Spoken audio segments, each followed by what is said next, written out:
ಮೈಸೂರು ಅರಮನೆ ಬಳಿ ಸಿಲಿಂಡರ್ ಸ್ಫೋಟ ಆಕಸ್ಮಿಕವೋ ಅಥವಾ ನಿರ್ಲಕ್ಷ್ಯವೋ ಎಂಬುದರ ಬಗ್ಗೆ ಚರ್ಚೆ ಹೆಚ್ಚಾಗಿದೆ.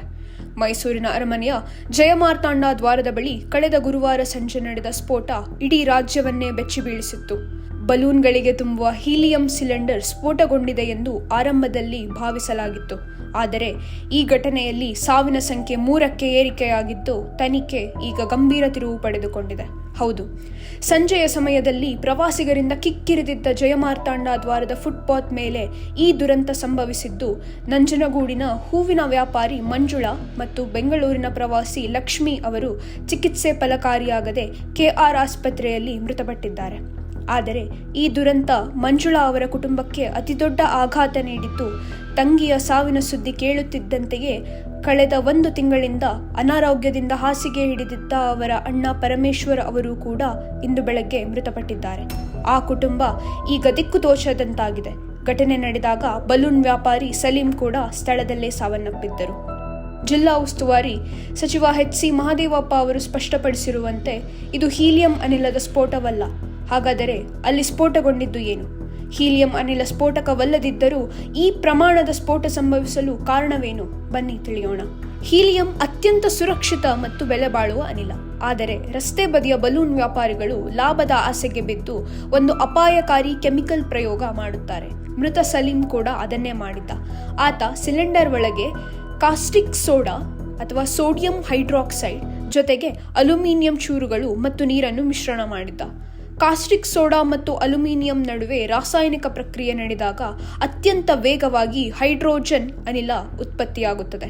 ಹೈಡ್ರೋಜನ್ ಹಗುರವಾಗಿದ್ದರೂ ಸಹ ಅದು ಅತ್ಯಂತ ಸುಲಭವಾಗಿ ಬೆಂಕಿ ಹೊತ್ತಿಕೊಳ್ಳುವ ಗುಣ ಹೊಂದಿದೆ. ಸರ್ಟಿಫೈಡ್ ಅಲ್ಲದ ಕಬ್ಬಿಣದ ಡಬ್ಬಿಯಲ್ಲಿ ಈ ಅನಿಲವನ್ನು ತಯಾರಿಸಿದಾಗ ಒಳಗಿನ ಒತ್ತಡ ತಡೆಯಲಾರದೆ ಅದು ಪೈಪ್ ಬಾಂಬ್ನಂತೆ ಸ್ಫೋಟಗೊಳ್ಳುತ್ತದೆ. ಪೊಲೀಸರ ತನಿಖೆಯ ಪ್ರಕಾರ ಸಲೀಂ ಉತ್ತರ ಪ್ರದೇಶದಿಂದ 15 ದಿನಗಳ ಹಿಂದೆಯಷ್ಟೇ ಮೈಸೂರಿಗೆ ಬಂದಿದ್ದ. ಈಗ ಎನ್ಐಎ ಅಧಿಕಾರಿಗಳು ಕೂಡ ಈ ಬಗ್ಗೆ ಮಾಹಿತಿ ಕಲೆ ಹಾಕುತ್ತಿರುವುದು ಘಟನೆಯ ಗಂಭೀರತೆಯನ್ನು ಹೆಚ್ಚಿಸಿದೆ. ಭಾರತದಲ್ಲಿ ಗ್ಯಾಸ್ ಸಿಲಿಂಡರ್ಗಳ ಬಳಕೆ ಮತ್ತು ಮಾರಾಟಕ್ಕೆ ಕಠಿಣವಾದ ಕಾನೂನುಗಳು ಇವೆ. ಆದರೆ ಇವು ಕೇವಲ ಪರವಾನಗಿ ಪಡೆದವರಿಗೆ ಮಾತ್ರ ಸೀಮಿತವಾಗಿದೆಯೇ ಎಂಬ ಪ್ರಶ್ನೆ ಕಾಡುತ್ತಿದೆ. ಖಂಡಿತವಾಗಿ ಹೀಲಿಯಂ ಅನ್ನು ಇಂಡಿಯಾ ಮಾರ್ಟ್ ಅಥವಾ ಅಧಿಕೃತ ಡೀಲರ್ಗಳ ಮೂಲಕವೇ ಖರೀದಿಸಬೇಕು. ಆದರೆ ಈ ರಸ್ತೆ ಬದಿಯ ವ್ಯಾಪಾರಿಗಳು ₹1000 ಹೀಲಿಯಂ ಬದಲು ಕೇವಲ ₹50 ಖರ್ಚಿನಲ್ಲಿ ಈ ಅಪಾಯಕಾರಿ ಹೈಡ್ರೋಜನ್ ತಯಾರಿಸುತ್ತಾರೆ. ಇವರು ಬಳಸುವ ಸಿಲಿಂಡರ್ಗಳು ISI ಮುದ್ರೆಯನ್ನೂ ಹೊಂದಿರುವುದಿಲ್ಲ. ಇದು ಕೇವಲ ಪ್ರಮಾದವಲ್ಲ, ಅಕ್ಷಮ್ಯ ಅಪರಾಧ.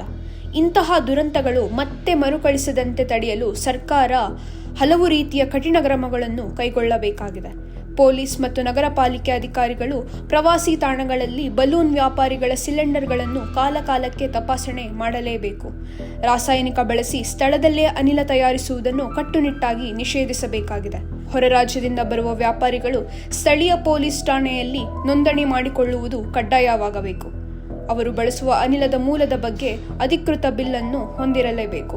ಬಲೂನ್ ವ್ಯಾಪಾರಿ ಏನನ್ನೂ ಬೆರೆಸಿ ಅನಿಲ ತಯಾರಿಸುತ್ತಿದ್ದಾನೆ ಎಂದರೆ ಅದು ಸಾವಿನ ಸಂಕೇತ. ಅಂತಹವರಿಂದ ಬಲೂನ್ ಖರೀದಿಸಬೇಡಿ. ಅಪ್ಪಟ ಹೀಲಿಯಂ ಸಿಲಿಂಡರ್ಗಳು ದೊಡ್ಡದಾಗಿ ಮತ್ತು ವೃತ್ತಿಪರವಾಗಿರುತ್ತದೆ. ಬಲೂನ್ ಖರೀದಿಸುವ ಮುನ್ನ ಹೇಗೆ ತಯಾರಿಸುತ್ತಿದ್ದಾರೆ ಎಂಬ ಕಡೆ ಗಮನವಿರಲಿ.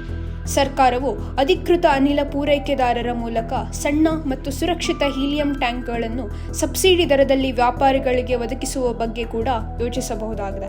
ಮಂಜುಳಾ ಮತ್ತು ಲಕ್ಷ್ಮಿ ಅವರ ಸಾವು ನಮಗೆ ದೊಡ್ಡ ಪಾಠ ಕಲಿಸಿದೆ. ನಿಯಮಗಳ ಉಲ್ಲಂಘನೆ ಮತ್ತು ನಿರ್ಲಕ್ಷ್ಯವು ಹೇಗೆ ಅಮಾಯಕರ ಪ್ರಾಣ ಪಡೆಯುತ್ತದೆ ಎಂಬುದಕ್ಕೆ ಈ ಮೈಸೂರು ಸ್ಫೋಟವೇ ಸಾಕ್ಷಿ. ಸರ್ಕಾರ ಈಗಲಾದರೂ ಎಚ್ಚೆತ್ತುಕೊಂಡು ಕಠಿಣ ಕಾನೂನು ಜಾರಿಗೆ ತರಲೇಬೇಕಾಗಿದೆ.